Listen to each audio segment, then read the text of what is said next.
and darkness and sword. Still we are the voice in the desert, crying, prepare ye the way of the Lord. Behold, he comes, riding on the clouds, shining like the sun. At the trumpet call, so lift your voice. It's the year of Jubilee, and out of Zion till salvation. We have a crazy group behind the camera tonight.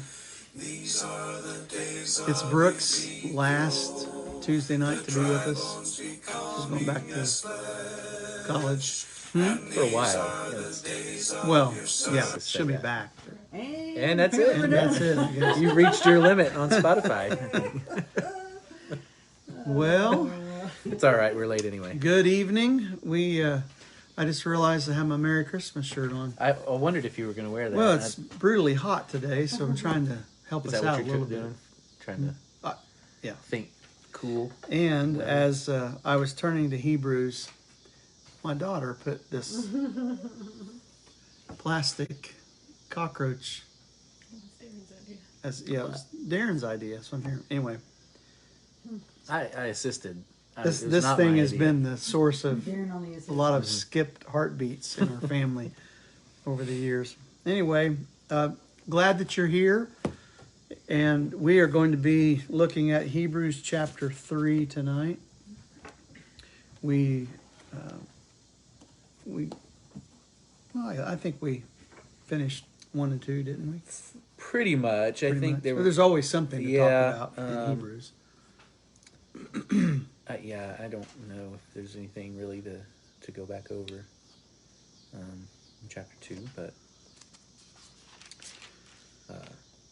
anyway, no, that's it. Okay. So the Hebrew writer, whoever he was, we're looking at what he's bringing out here, and really the superiority of Jesus above anyone. Well, at this and point, anything. the angels kind of most of chapter 1 is Jesus is better than angels, and then we'll get into Moses and the rest of the Old Testament characters who followed Jesus, even though they didn't know that's what they were doing. But he's better because he's the one they're following. Yeah. So, do we want to just jump in? Let's chapter do it. 3. Till Steve is not late, we discussed it. Yeah, that's true. Steve, you're not late. We're just starting. What do we want to go to? Do you think? Let's.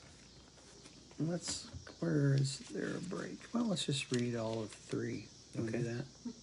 I can. Okay. That works. Yeah. All right. Therefore, holy brothers, you who share in a heavenly calling, consider Jesus, the apostle and high priest of our confession, who was faithful to him who appointed him, just as Moses also was faithful in all God's house. For Jesus had been counted worthy of more glory than Moses, as much more glory as the builder of a house has more honor than the house itself. For every house is built by someone, but the builder of all things is God. Now Moses was faithful in all God's house as a servant, to testify to the things that were to be spoken later. But Christ is faithful over God's house as a son, and we are his house if we indeed hold fast our confidence and our boasting in our hope. Therefore, as the Holy Spirit says, today, if you hear his voice, do not harden your hearts as in the rebellion on the day of testing in the wilderness, where your fathers put me to the test and saw my works for 40 years. Therefore I was provoked with that generation, and they said, they always go astray in their heart, and they have not known my ways. As I swore in my wrath, they shall not enter my rest. Take care, brothers, lest there be in any of you an evil, unbelieving heart, leading you to fall away from the living God. But exhort one another every day, as long as it's called today, that none of you may be hardened by the deceitfulness of sin. For we have come to share in Christ, if indeed we hold our original confidence firm to the end, as it is said, today if you hear his voice, Do not harden your hearts, as in the rebellion. For who were those who heard and yet rebelled? Was it not all those who left Egypt, led by Moses? And with whom was he provoked for 40 years? Was it not with those who sinned, whose bodies fell in the wilderness? And to whom did he swear that they would not enter his rest, but to those who were disobedient? So we see that they were unable to enter because of unbelief. Well, so he starts out, of course, not written originally in chapters and verses, Right. but Jesus is our apostle and high priest. Yeah, I love like that. I love that. I did a lesson on all the apostles one time, and I There's like way that. more There's- than yeah. we And, think of. and usually. we don't necessarily. Well, we think of the Big 12, Right. Which is that rightly so. Mm-hmm.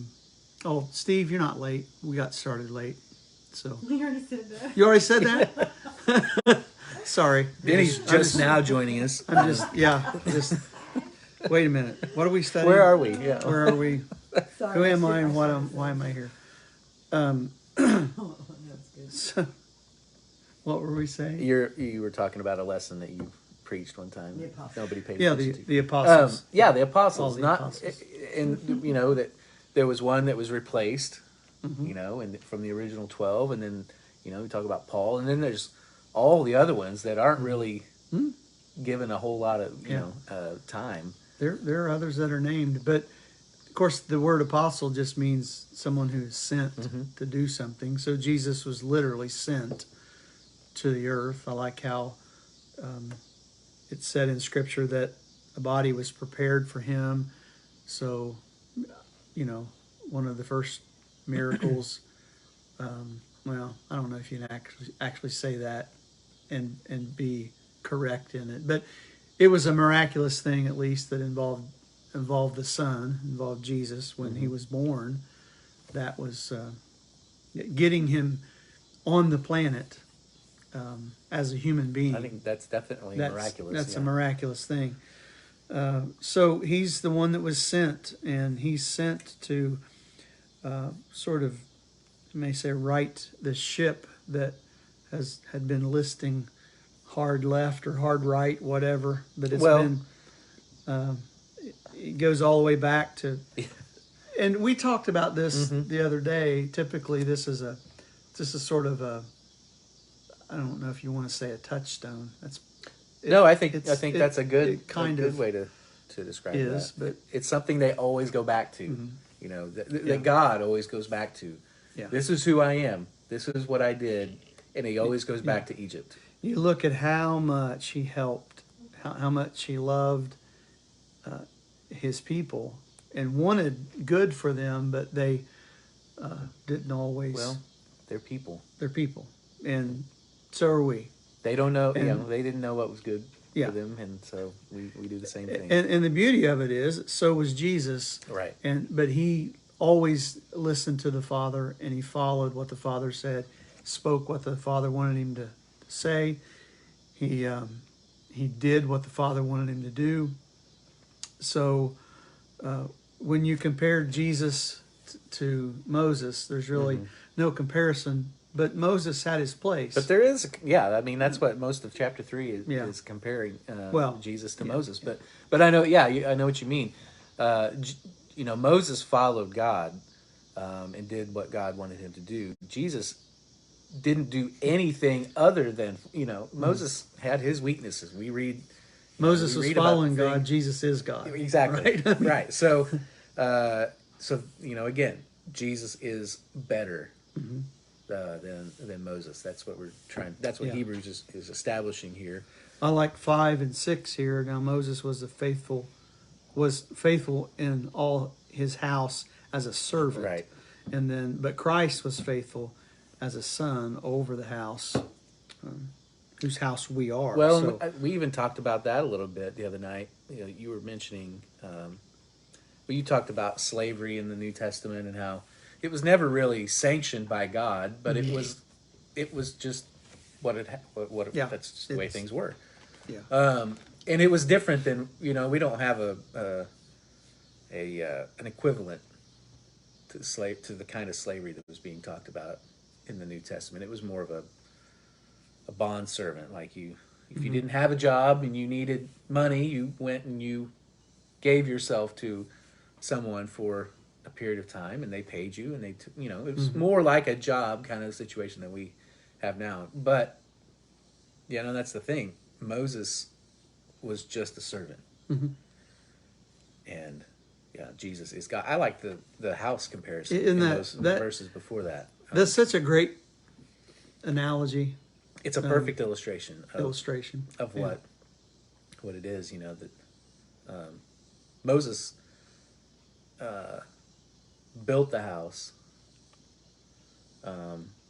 Jesus is the builder. Yes. And we are, I like, he's the faithful son over his house, whose house we are. Right, he's that's building, yes.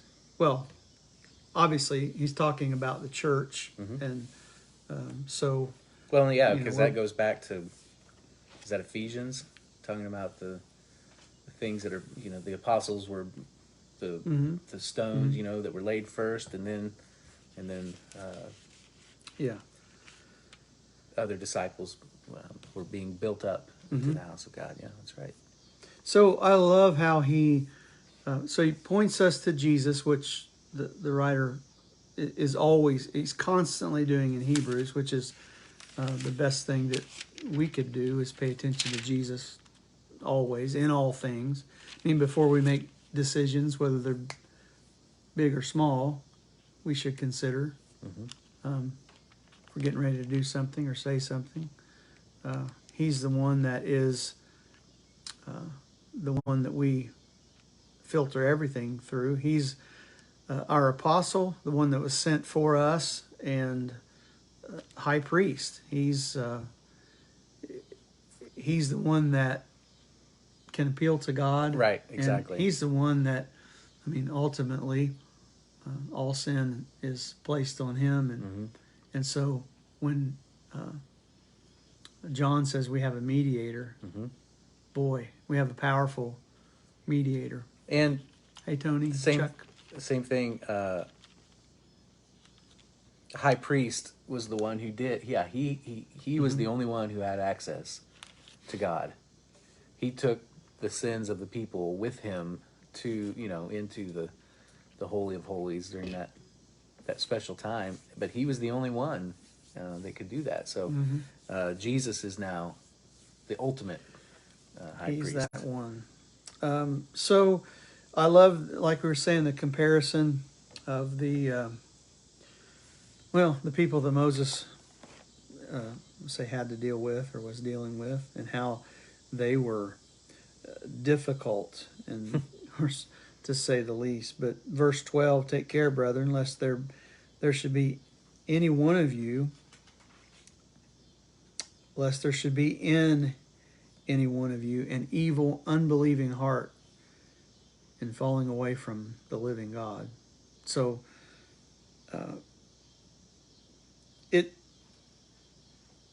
we never really hit cruise control as a Christian. Right. We are supposed to be. If we do, that's dangerous. Yeah.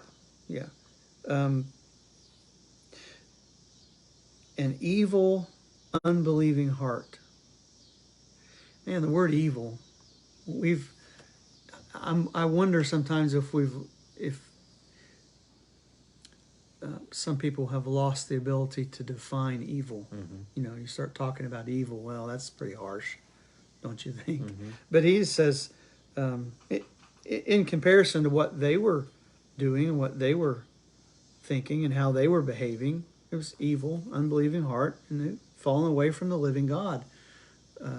That's a bad place to be, and that's not something that Christians. Of course, he's obviously writing to Christians, and but Christians who are kind of at a turning point here, almost. There's some really serious consideration about, is this Jesus really worth? Are they going to give him up following? And go back? Right, exactly. That's the And so we, you know, we need to have a little grace with these Hebrews that are. This is a brand new religion, right? This is brand new, and Yeah. this is some. There's a lot of things here that they should have been ready for, maybe, but it didn't happen like they thought Yeah. was going to. And so, it would be if your identity is tied up in your religion, in your race as a people, and you've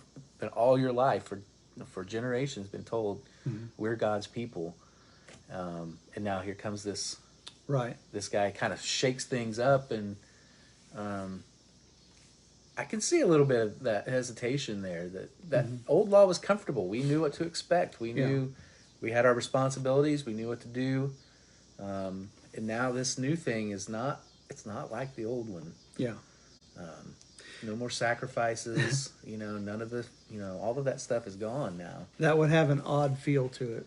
Right. To When not, yeah. If you built generations of your family around these rituals and festivals and things like that, and now it's just gone. Yeah. Well, in the early church there were difficulties. Absolutely. With, so how do we do this? How do we navigate this? And God is at the forefront. He's helping by. It's a transition. Exactly. And so he goes back to this example that they knew.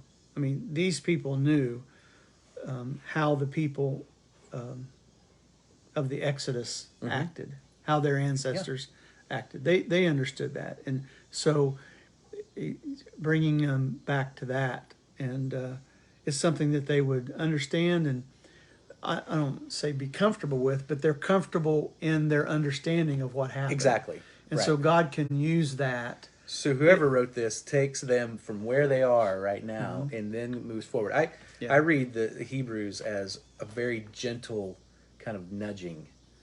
It's not, whoever wrote it is not beating them over the head with, didn't you learn anything, when you were in, school about the old law, and that's just, there's none of that. It's kind of a gentle, like, nudge in that direction. Verse 13. Well, right. Gives us That's our responsibility as brothers and sisters.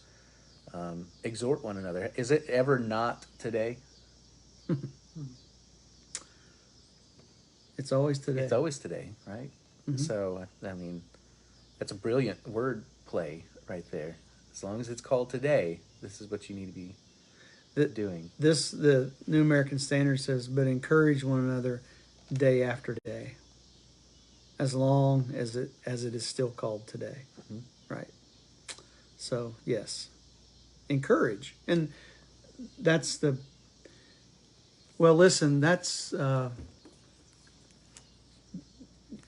of the greatest things that we can do as part of the body of Christ for one another is to encourage each other. We're told to do that, and that's what he's saying here, that everyone needs to be involved in encouragement.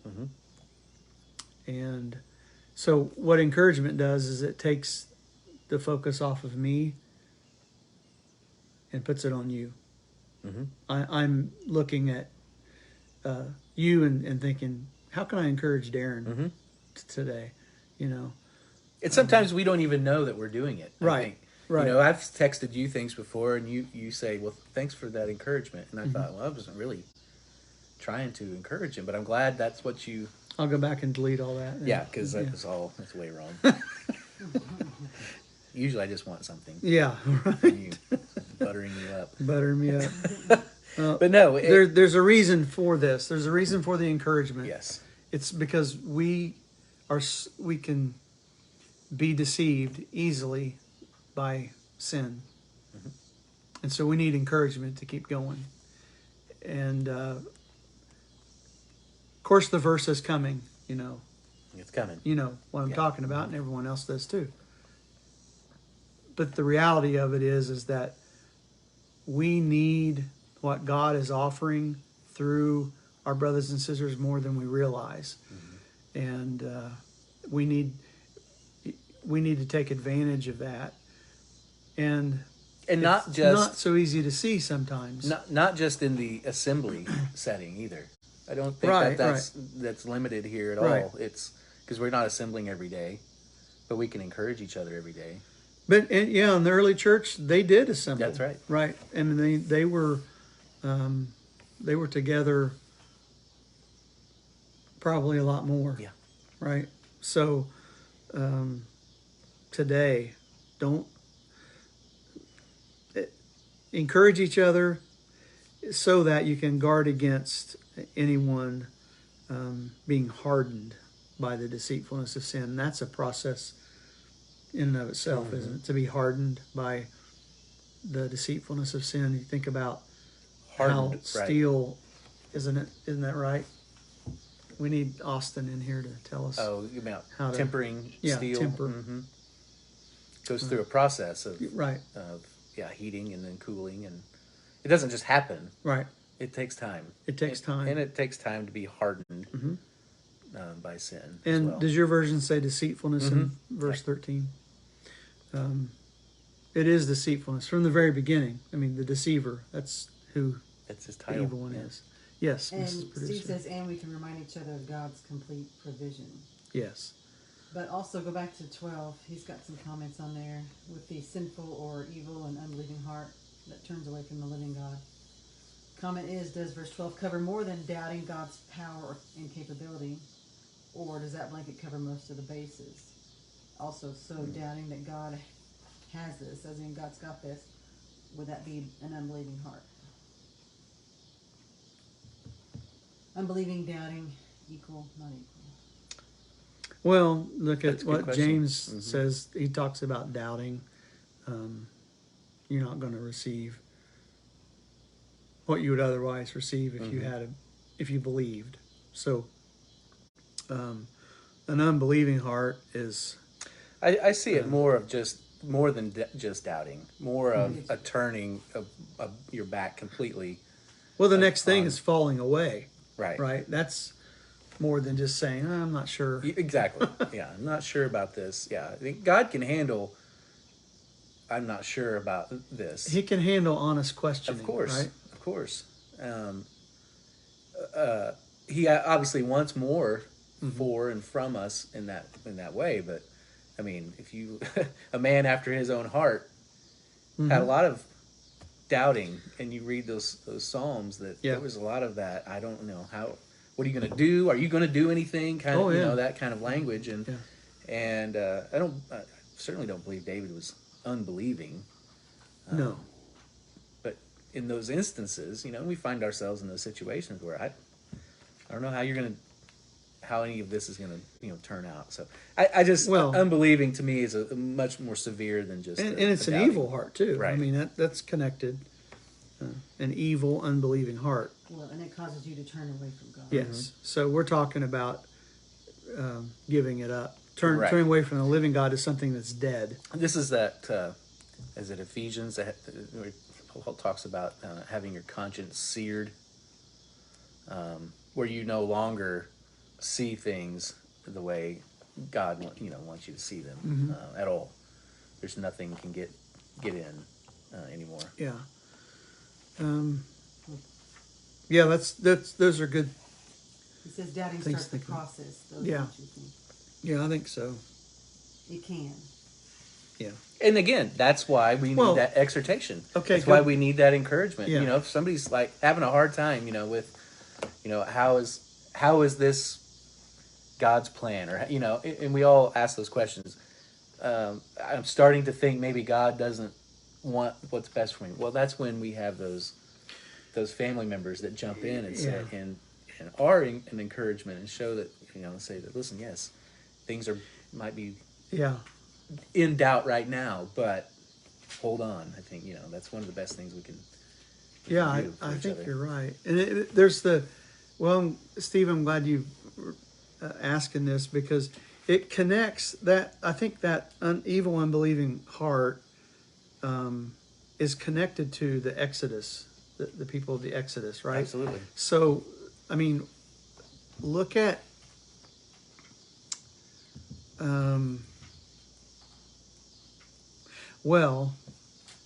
God was pretty upset, and Moses said, "Listen, they're going to say back in Egypt, if you kill all these people here, that." So we know what happened. Their bodies dropped in the desert, but all the while they're complaining. I mean, we don't, what is this stuff that we're getting? And all the while they're complaining, what's God doing? He's taking care Still of taking them. care of right. them. So, an evil, unbelieving heart, in falling away from the living God, that's, take care. And the example is, today, verse 7, today, if you hear his voice, do not harden your hearts as when they provoked me, as in the day of trial in the wilderness, where your fathers tried me and tested me and saw my works for 40 years. Therefore, I was angry with this generation and said, they always go astray in their heart, and they did not know my ways. And I swore in my wrath, they shall not enter my rest. And so that's the connection, and that's what he's talking about, right? I mean, Yeah. I mean, you go back and you look at those people. You just do a character study on those people during that time, and you'll find out that God's saying, don't be like that. I don't want to be that way. And I mean, he took care of them the whole time, right? And he, even though they were there for 40 years and nobody that started got to go into his promised land, his rest here, they still did, right? After that, because he made a promise to Abraham that this was going to happen. So he's not happy with unbelief. He's not happy with this constant back and forth. But it's the deceitfulness of sin that that got these people there. It's this unbelief. We can't take the land. Right. What?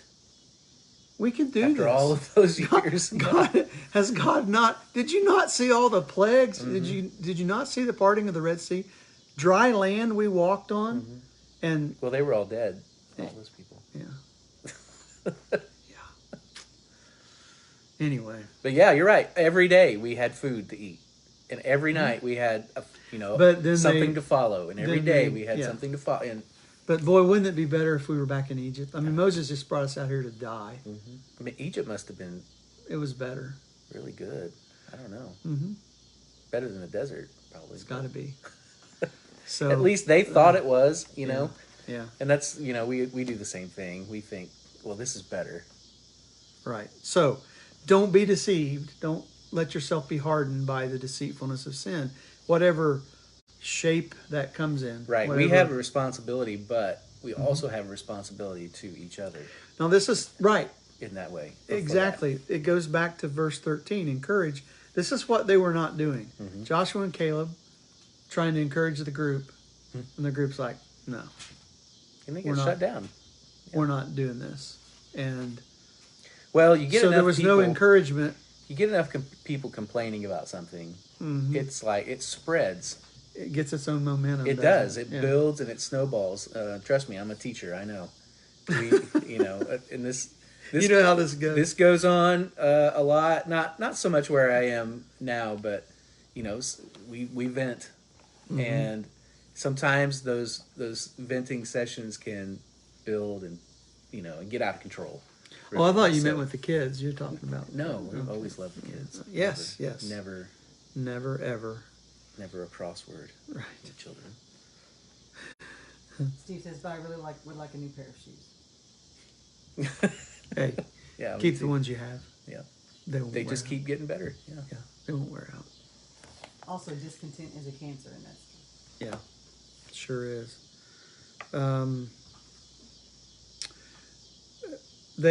So they didn't enter. And most of the rest of this chapter, is all about that, right? Right, and because they didn't enter because of unbelief. That's verse 19. It was unbelief. And we're not going to be able to enter anything without Mhm. without belief. Why would we? Right. Why would we try that? It doesn't make any sense. Well, and the faith chapter of the Bible is here. Yep. That's belief, and so he's going to write about these heroes of not just belief. Just like James said, Mm-hmm. all of those heroes of faith did something. Mhm. It said by faith. Well, we'll Right. get there. Never mind. We'll get there. Yeah. I'll read it. Hold your horses. Yeah. Anyway, Well, okay. We probably should end there. that's a You good think? place. Yeah. It's been good to be with you, and hope that you were, I don't know, stirred maybe. Encouraged. Encouraged. Well, that's Exhorted. a better word. Yeah. Better. Encouraged. I hope you were that's what we're going encouraged. for here. Better. Yes, better. So Jesus is better than the angels, better than Moses. He is what we need, and I'm glad that Hebrews is is part of the Bible, and because there's such good, deep, rich material here. And even though we're not Hebrews and we've never been Jewish, there's still I'll speak for yourself. lessons. I don't know. Are you? Just keep talking. We'll talk about it later. Yeah, I'll talk about it. There's still we learn lessons. That's what the Old Testament is there for. It's what we're told, that it's there to learn about who God is and what He wants from His people, and so we better learn from it. Yeah, I think so. Hey, Tony, this is for you. Did you see she said Merry Christmas? She said Merry Christmas.